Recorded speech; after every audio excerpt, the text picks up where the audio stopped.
आप सभी को मेरा नमस्कार। आज हम एक कॉम्प्लेक्स बट बहुत इंटरेस्टिंग टॉपिक पर बात करने वाले हैं, जो है टाइम, और जानेंगे कि कैसे सनातन धर्म टाइम की आश्चर्यजनक मापन क्षमता रखता है। वीडियो एंड तक आपको अचंभित कर देगा, तो वीडियो को अंत तक देखना ना भूलें। टाइम को समझना बहुत डिफिकल्ट है। फॉर एग्जाम्पल, एल्बर्ट आइंस्टाइन ने भी ये कहा था कि the distinction between the past, present and future is only a stubbornly persistent illusion. यानी basically time is a stubborn illusion. सनातन धर्म की डीप नॉलेज को जानने से पहले का प्रश्न ये है कि हम टाइम परसीव कैसे करते हैं। Chapter 1, perception of time.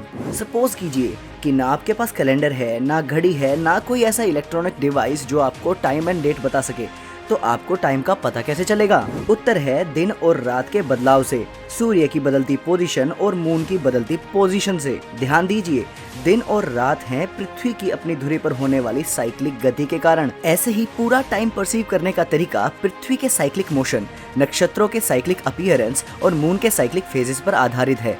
यदि सब कुछ स्टेशनरी हो जाए तो टाइम की हमारी परसेप्शन बिगड़ जाएगी। इस बात को सनातनी ऋषि अच्छे से समझते थे, इसलिए उन्होंने समय को नाम ही दिया काल चक्र, जहाँ काल का मतलब है टाइम और चक्र का मतलब है साइकिल। जहाँ लगभग सभी सभ्यताओं ने टाइम को एक लीनियर कंसेप्ट बताया, सनातन सभ्यता ने बताया कि it's cyclic in nature. Even the entire creation goes through a cycle of creation and destruction as per Hinduism। पर सनातन सभ्यता में आई टाइम मेजरिंग यूनिट्स को जानने से पहले दिन प्रतिदिन में टाइम और डेट की मेजरमेंट की हिंदू प्रणाली को देख लेते हैं। चैप्टर 2, पंचांग, द वैदिक कैलेंडर एंड इट्स रेलेवेंस। पंचांग का नाम तो आपने सुना ही है। हाँ, वही पंचांग जिससे आज भी भविष्य में होने वाले सूर्य ग्रहण और चंद्र ग्रहणों का सटीक समय पता लगाया जा सकता है।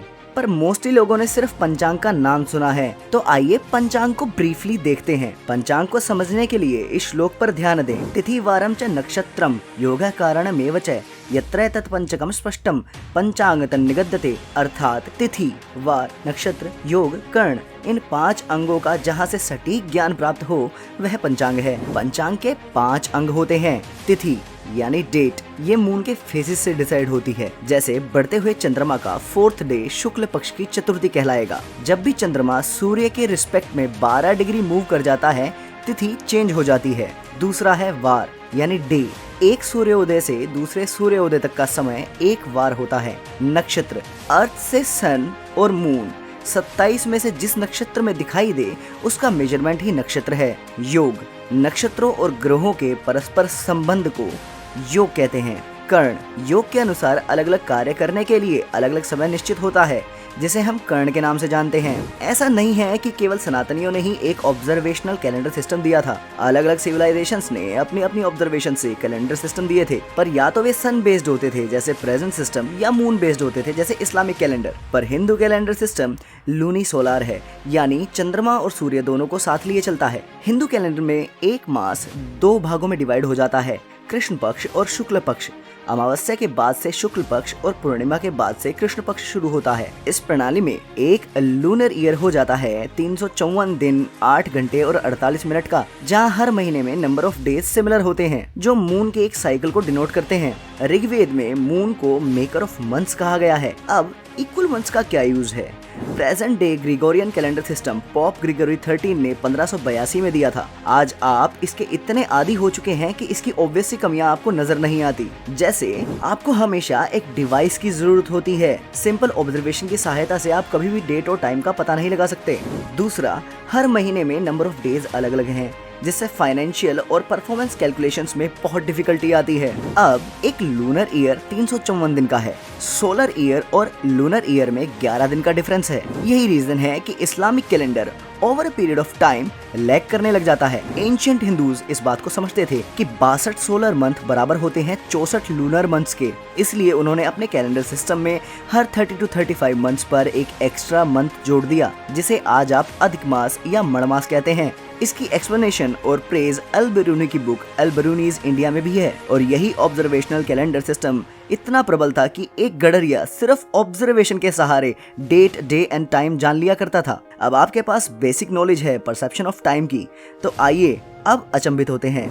Chapter 3 the grand time units of Hindus. Christianity के अनुसार एज ऑफ यूनिवर्स है 6000 ईयर्स। इवन वर्ल्ड के बहुत से कल्चर्स बहुत से ही ऐसे अनसाइंटिफिक क्लेम्स करते हैं रिगार्डिंग टाइम, पर हिंदुइज्म क्या कहता है? हिंदुइज्म में वर्णित टाइम की स्मॉलर यूनिट से लेकर ग्रैंड यूनिट्स को देखते हैं। वेदों में वर्णित टाइम की सबसे छोटी यूनिट है परमाणु, जो SI यूनिट्स में बन जाती है 26.3 माइक्रो सेकेंड्स। फिर आता है अणु, जो 2 परमाणु के इक्वल होता है, यानी 52.67 माइक्रो सेकेंड्स। इसी प्रकार आगे बढ़ते बढ़ते आप अलग अलग टाइम यूनिट्स को जो वेदों में वर्णित है इस इमेज में देख सकते हैं। सूर्य सिद्धांत में टाइम की स्मॉलेस्ट यूनिट है त्रुटि, यानी 29.6 माइक्रो सेकेंड्स। सूर्य सिद्धांत में दी गई टाइम यूनिट्स को आप इस इमेज में देख सकते हैं। पर जरा साधारण मनुष्य के लिए वार्ता करते हैं।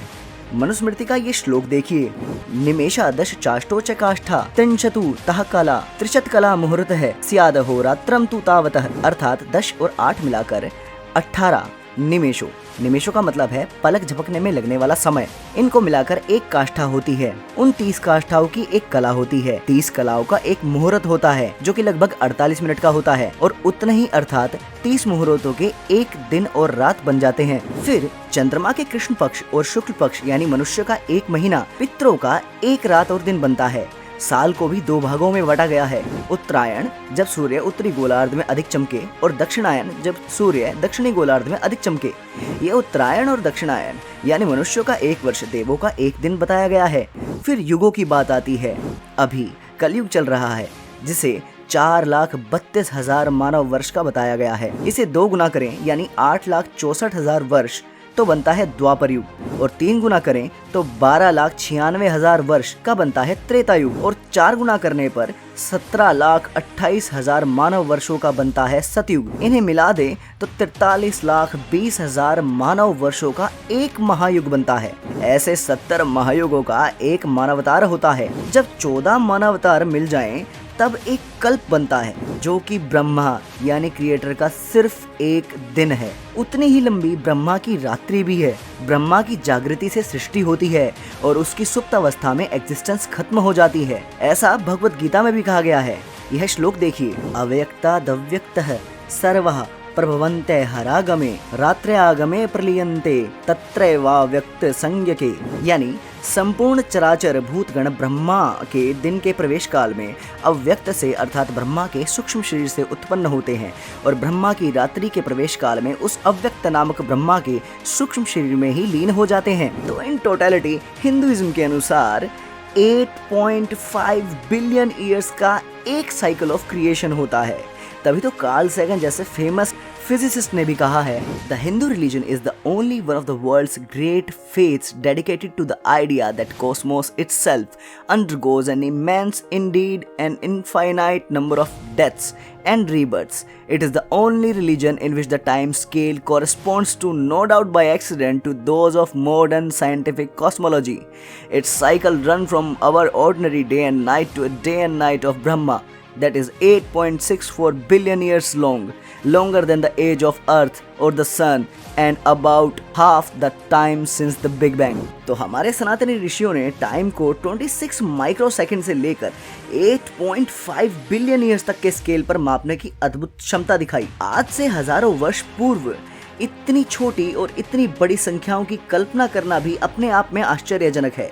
तो अपने ऋषियों और अपनी सभ्यता पर गर्व करें। सत्यमेव जयते। जय श्री हरि।